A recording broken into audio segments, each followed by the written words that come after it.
Yellow colour pumpkin மஞ்சள் பூசணிக்காய். இது பொடியாக நறுக்கிறேன். இந்த மஞ்சள் பூசணிக்காயோட நியூட்ரிஷன் அப்படியே கிடைக்கிறதுக்கு நான் அப்படியே இதை சாப்பிட போகிறேன் பொரியல் பண்ணி.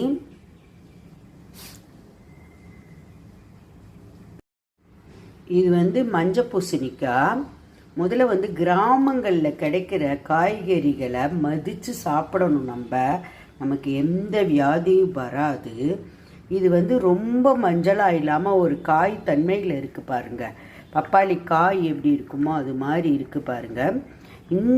இந்த காயை ரொம்ப மஞ்சளாக இல்லாமல் இருக்க இந்த காயில் சாம்பார் வச்சோம்னா அவ்வளோ டேஸ்ட்டாக இருக்கும். நான் நிறைய இருந்தால் நம்மளால் சாப்பிட முடியாதுன்னு அந்த கூட்டு காய் எதுவுமே சாப்பிடாம இதை அப்படியே ஒரு பொரியல் மாதிரி செய்ய போகிறேன். நம்ம ஹோட்டலுக்கு போனோம்னா அது என்ன காயினே தெரியாது. ஒரு கடலைப்பருப்பில் ஒரு கூட்டு வச்சுருப்பான். அது எல்லாமே இந்த மாதிரி காய்கறிகள் தான். கடலைப்பருப்பு கூட்டு வைக்கலாம். அதாவது இது ரொம்ப மஞ்சளாக இல்லாமல் இருக்கிறதுனால கடலைப்பருப்பு போட்டு கூட்டு வச்சா நல்லாயிருக்கும். புளிக்காய் வைப்பாங்க. ஆனால் நான் நார்மலாக பொரியல் பண்ணுவேன்.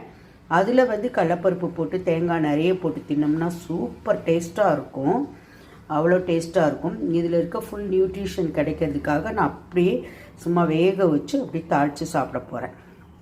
மாதிரி எவ்வளோ இயற்கையாக நமக்கு கிடைக்கிற எவ்வளோ நல்லது.